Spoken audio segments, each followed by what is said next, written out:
Serviço de busca e salvamento.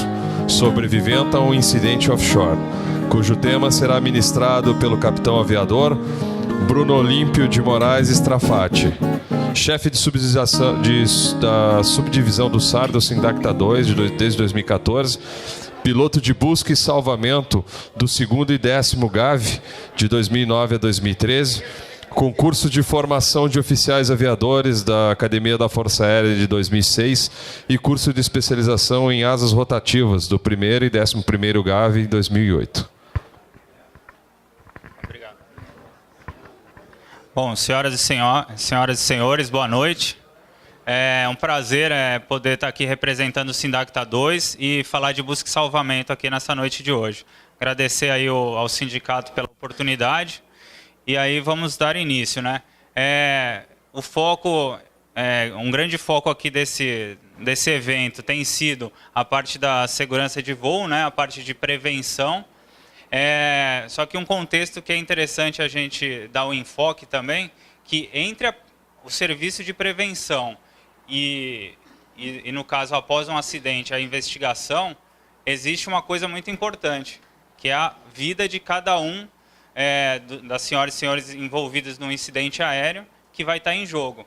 E aí é onde o serviço de busca e salvamento ele vai atuar, provendo aí a salvaguarda dessas vidas humanas.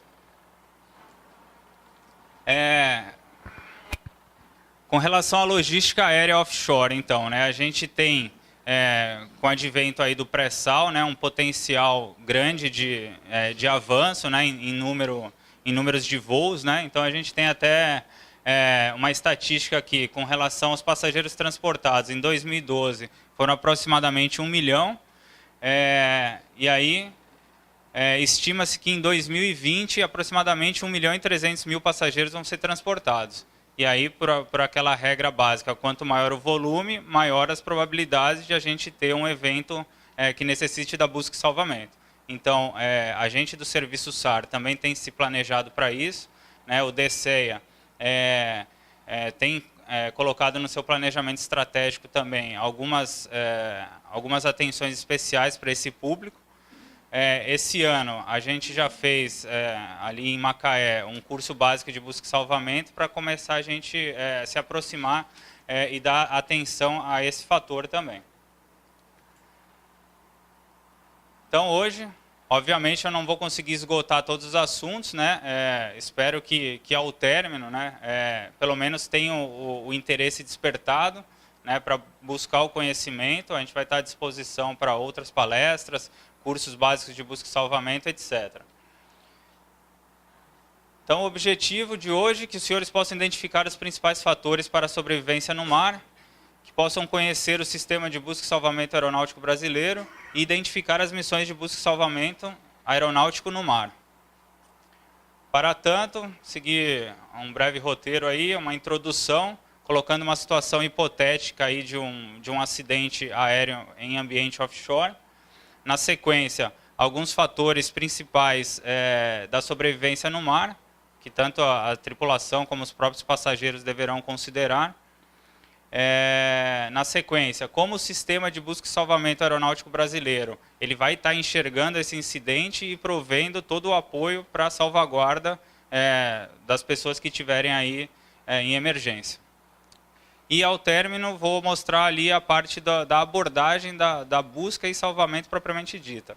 Ou seja, como que as aeronaves vão procurar os senhores, quais os fatores que vão estar influenciando na decisão das áreas de probabilidade e a abordagem do salvamento por um helicóptero em si. Tá? Qualquer momento, se tiverem dúvidas, vou manter a informalidade, pode levantar o braço aí e perguntar. Então, como introdução aqui, eu trago um exemplo de um hipotético, né? Ele não é real, que um S-92, matrícula Papa Romeo Alfa Bravo Charlie, decolou de Macaé com destino a Serra Bravo Eco Charlie, no dia 25 às 12 Zulu. Sua missão era transportar uma comitiva de 18 pessoas para uma visita à plataforma P15. E aí, às 12h30 Zulu, Papa Romeo Alfa Bravo Charlie pousou na P15 em segurança. Finalizada a visita, comitiva embarcou no Alfa Bravo Charlie, recebeu o briefing de segurança e apertou os cintos. Decolou às 19h30. E aí, em contato com a rádio Enxova, o Alfa Bravo Charlie bloqueou o fixo MASP, né? Ele decolou daqui, bloqueou o fixo MASP, ingressou na Kilo Zulu 126, no 030, e reportou que chamaria o controle Macaé. Controle Macaé, o Papa Romeu Alfa Bravo Charlie, decolado de Sierra Bravo Eco Charlie às 19h30 Zulu, bloqueou o fixo MASP FL 030, estimando o pouso em Macaé às 20 Zulu. Ciente Papa Romeu Alfa Bravo Charlie, contato radar, reporte a 20 milhas de Macaé. Reportará Papa Romeu Alfa Bravo Charlie.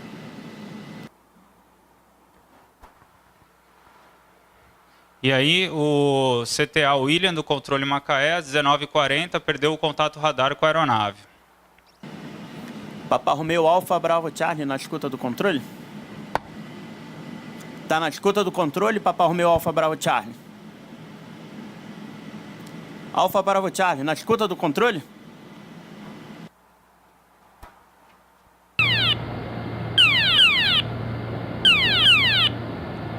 Bom, então a gente sabe que a probabilidade dos acidentes aéreos, eles não são tão grandes, mas pode acontecer.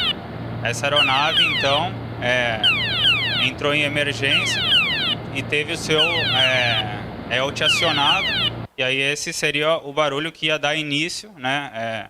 Não só o barulho, mas também o seu sinal digital daria início ali à parte de alerta do sistema de busca e salvamento. Para tanto, até o serviço de busca e salvamento chegar, obviamente, quando a gente, aí tem aquele fator básico, né? Então o comandante aqui que foi pelicano também deve saber. Quando a gente é acionado, a gente já está muito atrasado. Já tem alguém em perigo e a gente já deveria estar lá.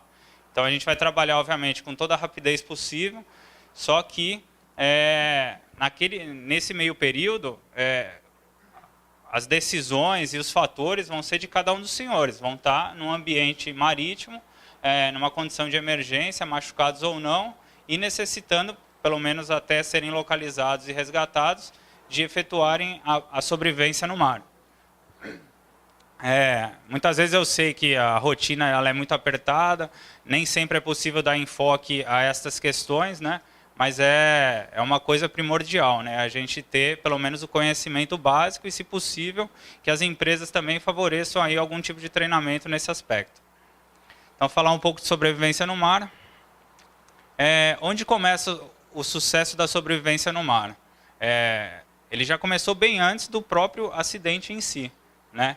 Então, as empresas têm que prover a manutenção dos equipamentos de emergência, os botes de sobrevivência, etc. Todo o material que seria utilizado nessas situações.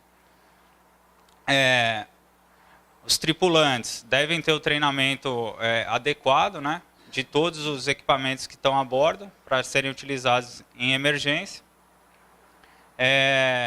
Tem que saber o que existe nos kits de sobrevivência e como utilizar cada um deles. Tá?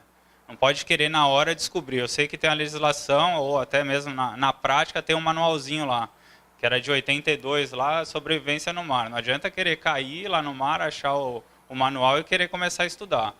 Obviamente tem que ter uma ideia e vai ter o material de consulta. Só também, agora esse ano também já saiu um manual atualizado, pois quem quiser pode solicitar por e-mail, eu posso divulgar aí para os senhores. E aí, ações imediatas, né? Se a aeronave tiver o flutuador, né? Só abandonar a aeronave antes que ela afunde, né? Se ela tiver afundado, obviamente, aí vai ter aquela parte que existe também um treinamento de escape de aeronaves, né? E aí se afastar por risco de fogo, se afastar por próprio risco de outras destroços ali que possam prover algum corte, algo do gênero, tá? Se afastar da aeronave, procurar salvar os kits de sobrevivência, equipamentos de comunicação, se abrigar, procurar por desaparecidos e atender os feridos. Parece uma sequência lógica, né? Mas tentar ter em mente isso vai favorecer as ações ali naquele momento. Com relação ao abrigo, se o bot não estiver disponível, o ideal é que todas as pessoas fiquem agrupadas, tá? Até por não perder mais ninguém, e favorecer o avistamento também na condição da busca ali, uma área maior de pessoas reunidas. Com relação ao bot, então o bot é a melhor forma de sobrevivência no mar. Se tiver disponível, realmente utilizá-los, procurar utilizar aqui a parte do toldo, né, para se proteger tanto de chuva, de sol, de vento, tá? E também muito importante a parte da drog, né, que é como se fosse uma âncora aí do bot, né, que ele vai diminuir a influência da deriva sobre o bot. Então, quando a gente vai procurar alguma aeronave desaparecida, a gente sempre se baseia pela última posição conhecida. Então, quanto menos ela se afastar dessa posição conhecida, melhor. Então, lembrar de utilizar esse dispositivo aí do equipamento de sobrevivência. Parte de saúde física, né? Então, dos cuidados com a saúde, numa sobrevivência no mar, a questão mais crítica é a parte da desidratação, né? Aí só um fator interessante aqui é que, em torno de 12 dias, alguém que estava saudável consegue sobreviver sem beber água nenhuma, e se ele não tiver o conhecimento e começar a beber água do mar, drasticamente no 6º dia ele vai ter praticamente uma morte súbita ali, porque a água do mar não é adequada, né, para o consumo. Parte da hipotermia também é um outro fator grave, né, que a gente sempre leva em conta até para acelerar a operação. A gente não pode ficar demorando, porque quanto mais vai passando o tempo, a gente não sabe se o sobrevivente vai estar num bote ou não, e se ele estiver na água, em função da temperatura, da vestimenta e dos equipamentos, o tempo de sobrevivência vai decair bastante. Mais à frente eu vou mostrar um slide ali exemplificando isso. Então, com relação a tempo funcional e tempo de sobrevivência, qual seria a diferença? Tempo de sobrevivência é o tempo estimado que ele teria até o óbito propriamente dito. Já o tempo funcional é que ele se consegue manter consciente, né, e ativo e colaborativo, muitas vezes com o seu próprio resgate. Um exemplo aqui, então, ele está adequado aí às temperaturas das bacias, né, tanto a de Santos, a parte do Espírito Santo e de Campos. Tá? É muito provável que a gente encontre temperaturas aí nos entornos de 21 graus, temperatura do ar 20 graus. E aí, considerando, né, uma pessoa de 40 anos, masculino, altura 1,74 m, peso 77, percentual de gordura médio, no caso desconhecido, grau de fadiga nenhum, ponto de imersão, peito, ou seja, ponto de imersão significa aonde que ele vai estar flutuando na água. Se ele tiver, esse caso é só com um colete, que é o que as empresas usam aí como equipamento de sobrevivência. Então, no caso de uma sobrevivência à deriva no mar somente com um colete, o ponto de imersão seria o peito. Roupa seca moderada, ou seja, a parte que está para fora da água estaria moderadamente molhada. Isso tudo vai influenciar na hipotermia. Tá? E aí a gente tem os cálculos, né? A gente utiliza um software de coordenação que a gente lança ali esses dados, e aí a gente consegue ter uma estimativa do tempo de sobrevivência e o tempo funcional, que nesse caso, desse exemplo, seria de tempo de sobrevivência 32 horas e tempo funcional 22 horas. Então a gente imagina que realmente a situação é crítica. Se não estiver utilizando o bot, se não tiver de colete, pior ainda, né? Então é um fator que ele é bem crítico nas buscas no mar. Até como título de curiosidade, né? Em 2013, de todas as operações de busca e salvamento nacionais, todas as que foram em ambiente terrestre, a aeronave, o objeto da busca, né, foi localizado, e os que não deixam essa estatística em 100% são todos os incidentes marítimos, seja eles de barcos pesqueiros, né, ou incidentes aéreos. Que aí tem toda essa questão, né, que a sobrevivência ela é muito mais difícil, né, e a localização também. E aí, com relação à hipotermia, né, tem a posição help, né, que eles chamam, né, se um colete procurar ficar nessa posição mais agrupado para diminuir a perda de calor. Se tiver num grupo, ficar amontoado. Dessa parte aí, alguma curiosidade, alguma dúvida? Da alimentação, então, né? A gente precisa beber água, né? A gente precisa ingerir os líquidos e precisa se alimentar, né? Então, alguém na sobrevivência lá, pô, a desidratação é um dos principais fatores, vai sentir sede pra caramba, o cara vai querer beber toda aquela água, mas não é o ideal e nem deve ser feito, tá? Deve-se utilizar os dispositivos do kit de sobrevivência. Existem dispositivos que retiram o sal, né? No caso da chuva, coletar a água da chuva. E aí, a água da chuva ela não é fatal, mas ela não é ideal também para hidratar o corpo. Então, pode-se utilizar um pouquinho de água salgada. Eu tentei pesquisar, não achei no manual essa proporção, mas aí ele cita lá só utilizar um pouco de água. Sei lá, põe uns 5% ali de repente, na proporção ali de água salgada, só para favorecer aí os sais minerais. Com relação à alimentação também, aqui os pássaros são nossos amigos, né? Diferente da palestra anterior, né? Então, cita lá que os pássaros, eles geralmente procuram abrigo, né, em locais de sombra. Então, se tiver alguma influência de aves marítimas ali, oceânicas, talvez elas procurem ali alguma lateral do bote, né, porque o bote ele também favorece, a sombra dos barcos, dos botes ali, a deriva, eles favorecem a atração dos peixes. E as aves muitas vezes vão ser atraídas pelos peixes, e aí vira aquela situação. Conseguiu capturar alguma, é uma excelente forma de alimento, assim como a pescaria também, né? Então, utilizar ali do kit, tentar fazer a pesca. Só lembrando que tanto a carne dos peixes como a das aves, né, elas precisam de mais, o corpo humano vai precisar de mais água para digestão. Então, só tentar balancear esses fatores, né, para também não prejudicar o próprio organismo e a sobrevivência. E aí os kits de sobrevivência tem as tais das jujubas, né? Então, o consumo de açúcar é principal alimento aí numa sobrevivência. E aí tem os que devem ser evitados também, né? No caso das águas-vivas, por motivos óbvios, e o tal do baiacu de espinho e o normal por terem a carne venenosa. Tá?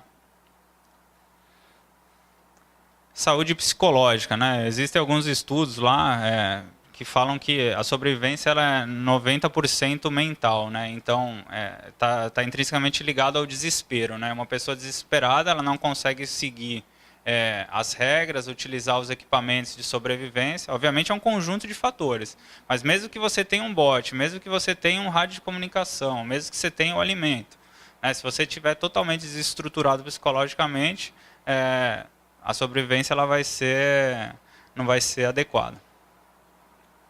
E vontade de sobreviver, né? Então a gente tem os casos aí históricos, né, que a pessoa tem que não pode desistir jamais, né? Tentar fazer tudo com calma, seguir as regras e não se entregar. Então é a vontade de sobreviver. E aí, ainda do kit de emergência, né? Então, a sinalização. Assim como um prisioneiro de guerra tem que pensar sempre no seu escape, um sobrevivente tem que pensar sempre na sua localização. E aí, nos kits, ele tem alguns dispositivos. Seja ele um espelho, né, que vai refletir aí a sua posição. É bem eficiente esse método. Parte de marcadores de mar, né, então ele vai deixar uma faixa aí com bastante destaque aí na superfície do mar. Parte dos dispositivos pirotécnicos e os flares para o período noturno. E os rádios de comunicação, né? Sejam próprios rádios de... Esse exemplo aqui são os PLBs, né? Os equipamentos de localização de emergência, mas também alguns kits existem os rádios de transmissão VHF também. E aí, como uma visão de futuro, né? A gente tem disponível nos mercados aí de exploração offshore de países mais desenvolvidos. A gente tem o pessoal com coletes, tanto os passageiros como os da tripulação, utilizando macacões flutuantes, que também que favorecem ali a manutenção da temperatura corporal, e todos, inclusive cada passageiro, com um transmissor de emergência. Tá? Esse transmissor de emergência, vamos ver à frente ali na sequência da apresentação, que ele vai ter vai possibilitar a localização exata, bem precisa ali do sobrevivente, tá? Então, fator aí para, acho que o público-alvo aqui é bastante interessante para de repente começar a raciocinar com esses fatores, seja em termos até de legislação ou apenas de planejamento aí das empresas. Então, parte do sistema de busca e salvamento.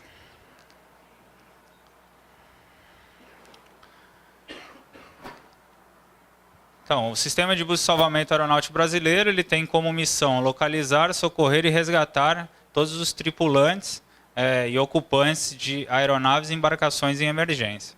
Obviamente, em função de todo esse sistema, a gente acaba realizando outras missões, sejam elas de caráter humanitário, né, ou de evacuação aeromédica, mas as principais são essas duas.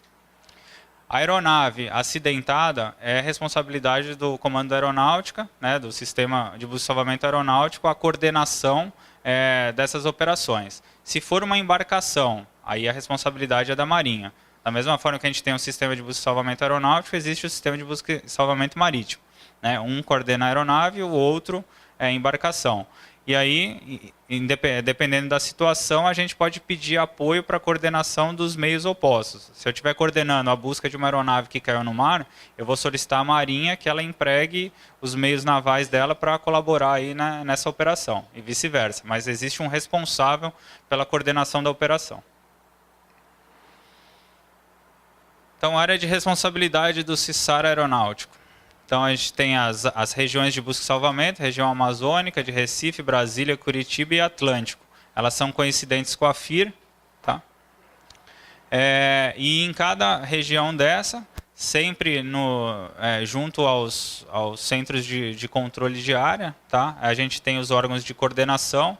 Então, a gente tem o Centro de Coordenação Aeronáutico da FIR Amazônica, de Brasília, Recife, e a estrutura física de Recife acumula a função de coordenação da área do Atlântico, né? Assim como os próprios SINDACTA, né? E a parte de coordenação de Curitiba, aí, que engloba aí as principais bacias petrolíferas do nosso país, né? Das bacias de Santos, Campos e um pedaço do Espírito Santo também. Então, acho que até por isso a minha presença aqui, porque está falando de offshore, seria da minha responsabilidade lá a atenção voltada para essa área. Seja em planos, né, planos preparativos para operações, acordos junto à Marinha, o Salvamar, né, para atuar no caso de um incidente desse.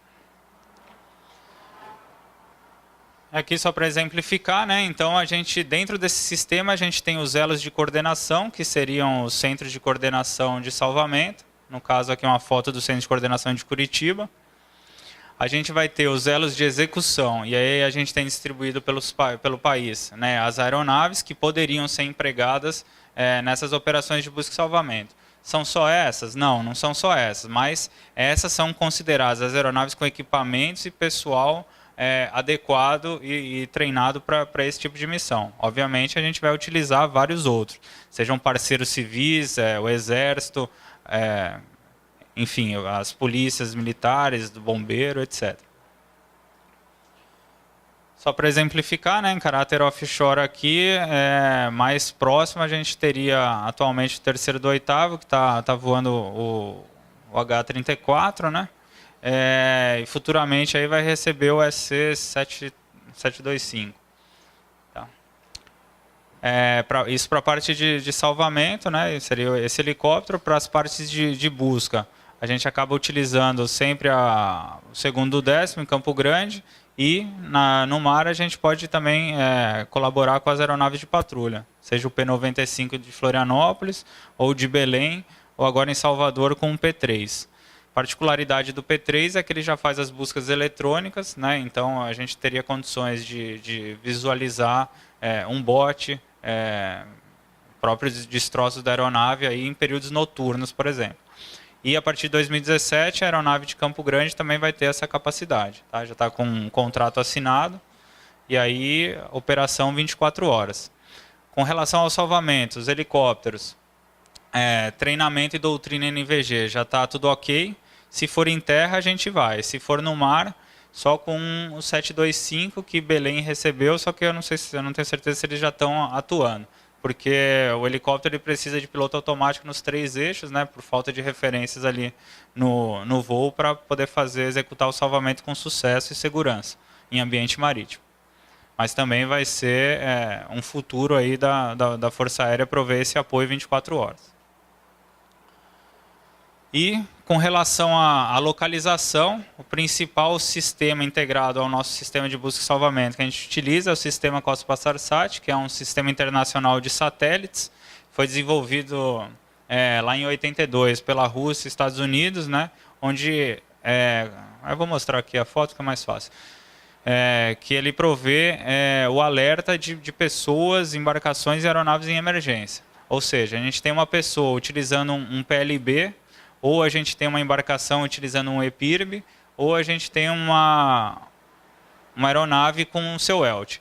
Em caso de acidente, nas questões de desaceleração do impacto, né, já vai acionar automaticamente, ou elas também podem ser acionadas manualmente, como é o caso do PLB, que se encontra nos kits de sobrevivência, ou pelo menos deveriam se encontrar.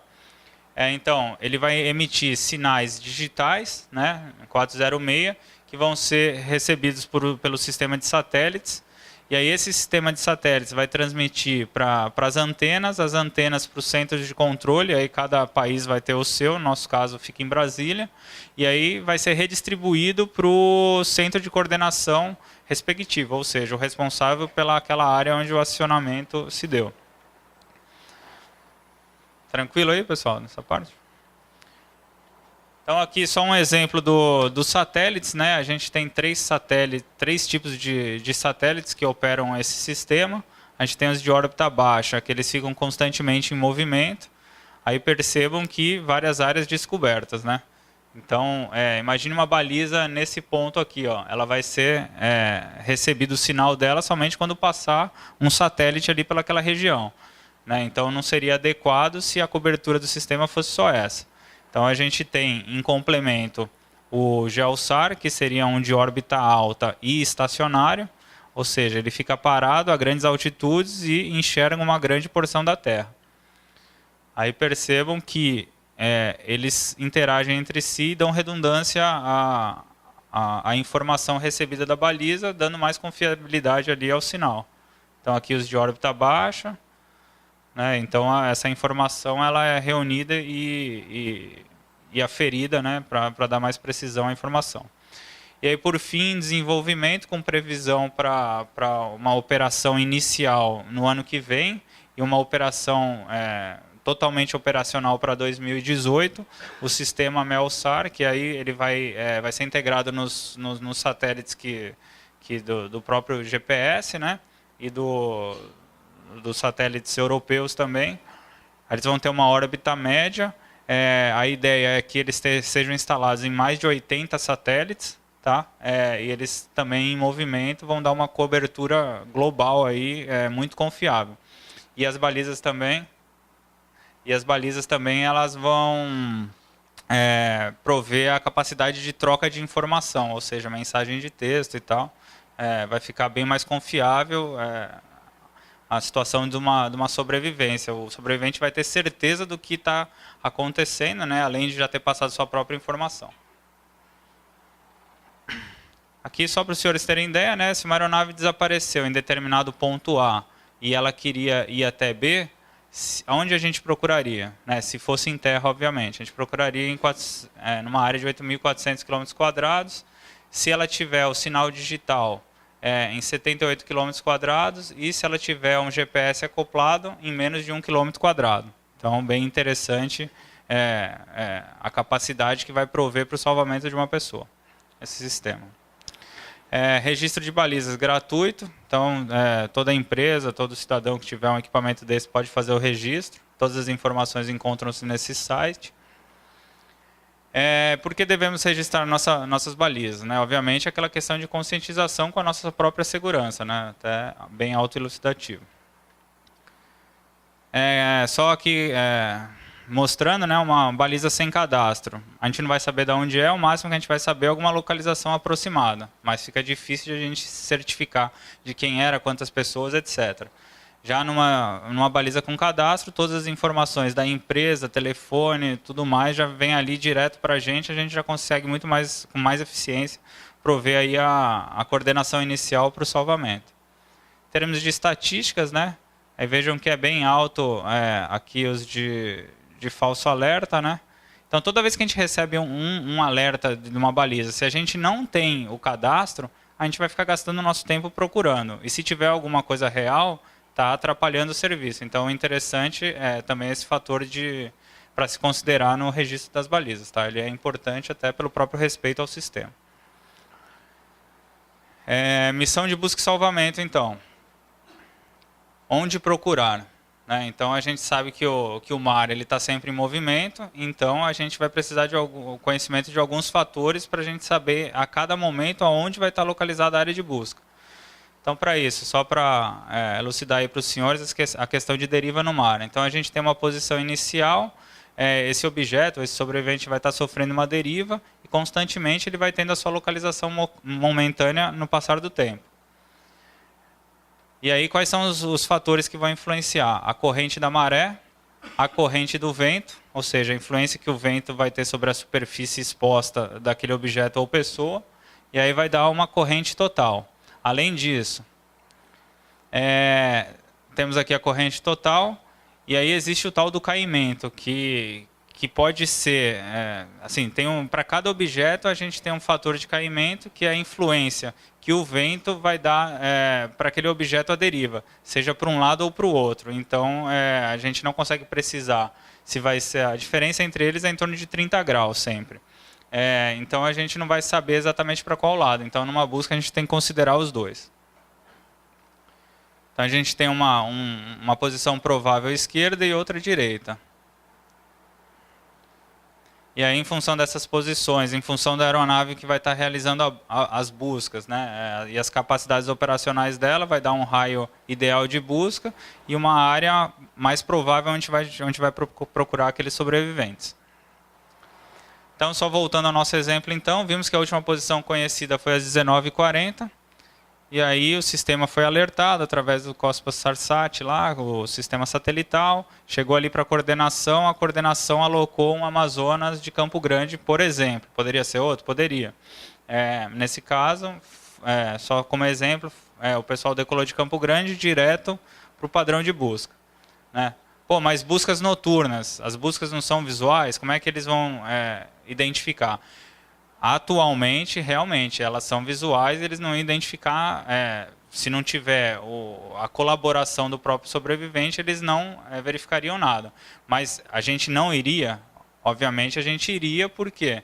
Porque a gente sabe que tem os equipamentos de sobrevivência, a gente teve o sinal de ELT, a probabilidade de encontrar alguém, esse posicionamento, pô, seria fantástico, a gente não ia perder essa oportunidade.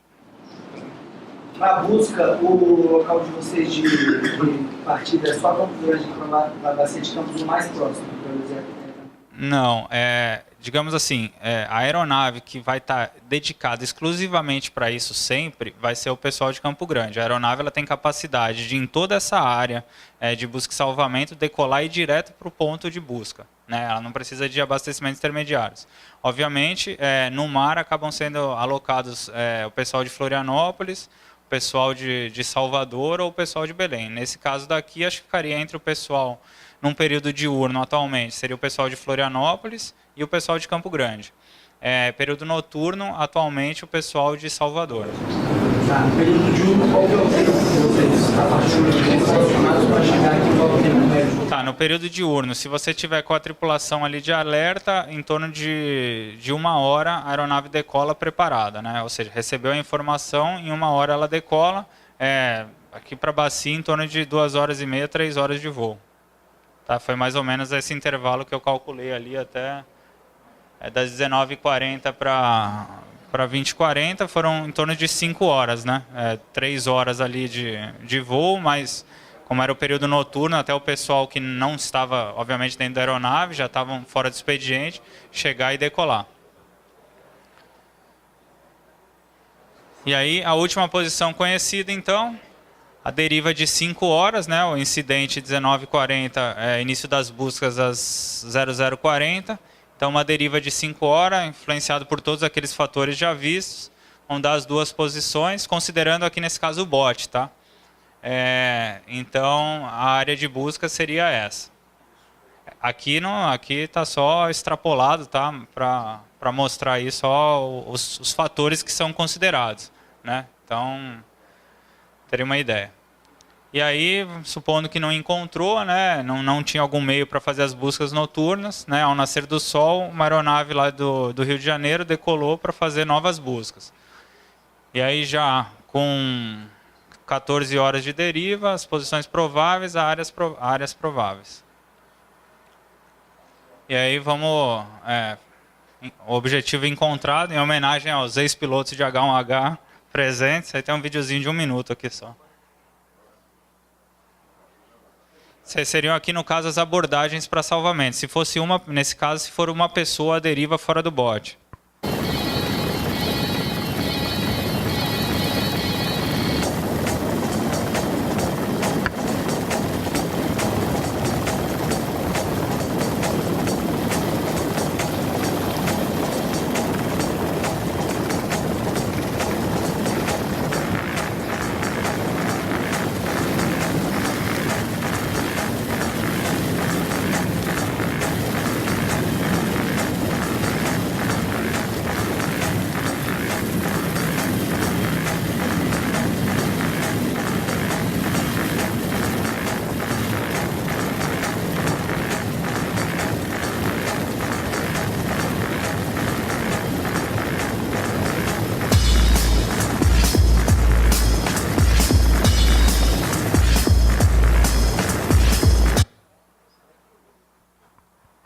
Beleza, e se tiverem num bote, a técnica seria parecida, né? Mas a aeronave ficaria um pouquinho mais alta, tá? Até pro sopro do rotor não influenciar muito aí o bote. Então, seria todos extraídos pelo guincho. E vamos supor que o sobrevivente ele tenha sido salvo por alguma embarcação da Marinha ou alguma outra da região. Pô, mas ela está numa situação crítica até essa embarcação chegar à costa para um suporte médico adequado. Pô, tem condições de a gente coordenar uma operação onde a aeronave não vai pousar, mas vai descer ali um homem de resgate no guincho e prover o transporte dessa pessoa a bordo e para o meio médico mais adequado. Seria a tal da operação convés. E aí, por fim, só uma mensagem aqui de uma carta de um próprio sobrevivente, né? Eu acho que a maior motivação é quando a gente tem essa pessoa de volta, né? E ela pode falar da própria experiência dela e a visão dela sobre a própria sobrevivência.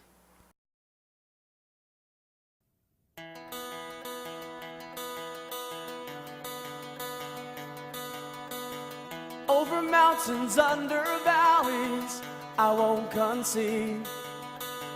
Crossing streams and raging waters, I won't believe that it's over yet. That it's over yet. If an avalanche is crashing and has you covered, I'm on this search and rescue. For you I will recover soon. Will recover soon.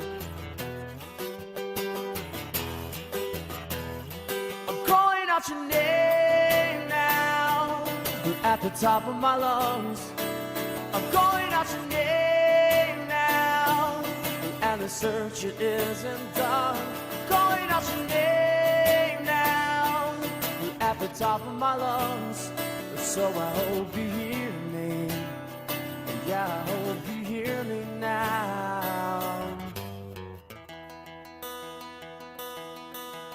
Busy streets, deserted ghost towns, I can't be lost.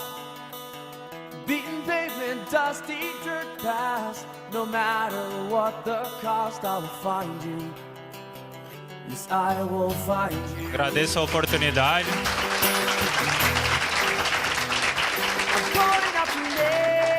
sei que o assunto ele é bastante extenso, né? E tive que dar uma corrida aqui enxugada. Mas mais uma vez, fico à disposição, né? Anotarem o contato aí, solicitar cursos, né? Palestras, para que possam desenvolver melhor a capacitação do seu pessoal. Pois não? Então, assim como da Vila de Jacaré, 45 minutos antes do pôr do sol, se uma aeronave tiver um acidente lá, quanto tempo leva você buscar a gente?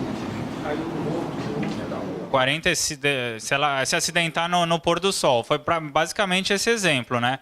Eu teria uma aeronave de busca. Atualmente, eu não tenho um helicóptero, né, para mandar para o resgate lá. Obviamente, temos aeronave capazes de localizar. Elas vão ser empregadas. Essa região, a gente tem diversas embarcações da Marinha, as próprias outras embarcações que trafegam aqui na região. Todas elas vão estar voltadas para essa coordenação também. Então, num acidente aéreo que eu preciso localizar e salvar, eu preciso de 2 aeronaves, geralmente, né? Uma para localizar, para fazer as buscas, e as buscas ok eu consigo fazer, e outra para salvar.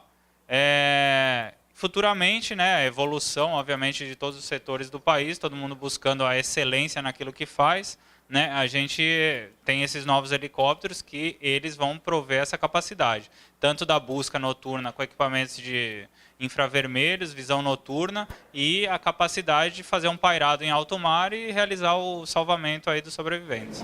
Porque a gente chegou aqui na bacia, sempre tem um rebocador ou qualquer coisa, também não... Exatamente. Mas lá não tem nada. E por que a Petrobras não monta um SAR? Então a companhia que tem até Chinook aqui. Então, essa questão, obviamente eu não tenho como falar oficialmente, mas em busca da excelência, né, também já está sendo pensado isso. Com relação à Força Aérea, eu posso dizer que está no planejamento estratégico a gente ter um subcentro de salvamento, ou seja, aquela imagem que eu mostrei do centro de coordenação, a gente é responsável pela área toda que eu mostrei. Agora, os subcentros, quando aplicados, eles ficam destinados a um único fim. E está no planejamento estratégico a gente ter um subcentro de salvamento, de coordenação e salvamento ali em Santos, dedicado só para esse tipo de operação. E aí eu acho que vem com a bagagem toda, né? Alocação de meios, inclusive, assim como é no mundo afora, né? A gente tem a CHC que opera helicópteros de busca e salvamento, com todas as capacidades, né? Então, acho que o futuro é esse, né? Tá todo mundo crescendo junto nessa área e eu acho que a gente vai chegar na excelência. No período noturno,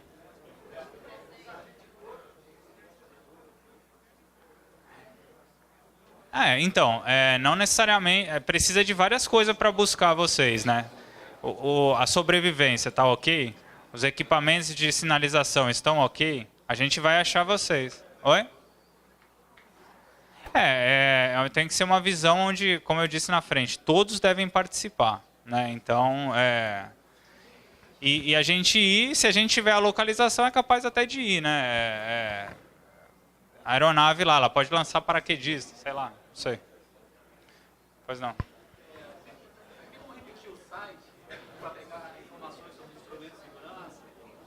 Tá, para registrar as balizas? Mais alguma dúvida? Pois não. Sou comandante França da Marinha, só queria esclarecer aqui que a Marinha tem um esquadrão ali em São Pedro da Aldeia e tem uma aeronave que faz salvamento noturno 365 dias no ano. A FAB, não sei se todo mundo tem conhecimento disso, mas pode acionar essa aeronave para fazer qualquer busca noturna, que faz transição automática. Perfeito, obrigado. Mais alguma dúvida? Pois não? Só complementando o que o comandante falou aqui, por acaso eu trabalho no esquadrão, que a gente está trabalhando com o SH-70. Nós temos a capacidade, inclusive, de fazer busca. Nós temos o equipamento infrared, nós podemos fazer busca noturna. Tá? Tem o radar que a gente consegue fazer busca dos senhores com alvos pequenos, que ajuda a detectar no mar. E quantas horas de autonomia vocês têm? A gente tem autonomia de até 5 horas de voo. Por que não tem uma coordenação para a aeronáutica, então? Mas tem, existe essa coordenação. Tem acordos operacionais com a Marinha. Como eu citei antes, toda a operação de busca à aeronave no mar, a Marinha vai estar sendo acionada. E aí, através nesse caso do Salvamar Sueste, né, que é o responsável por essa área, vai existir toda a coordenação e sinergia de esforços, né? A palavra em busca e salvamento, ninguém está preocupado com está preocupado com a sinergia de esforços, né, para que a gente busque a melhor forma de prover esse apoio. Acho que é só. Mais alguém? Obrigado, pessoal. À disposição.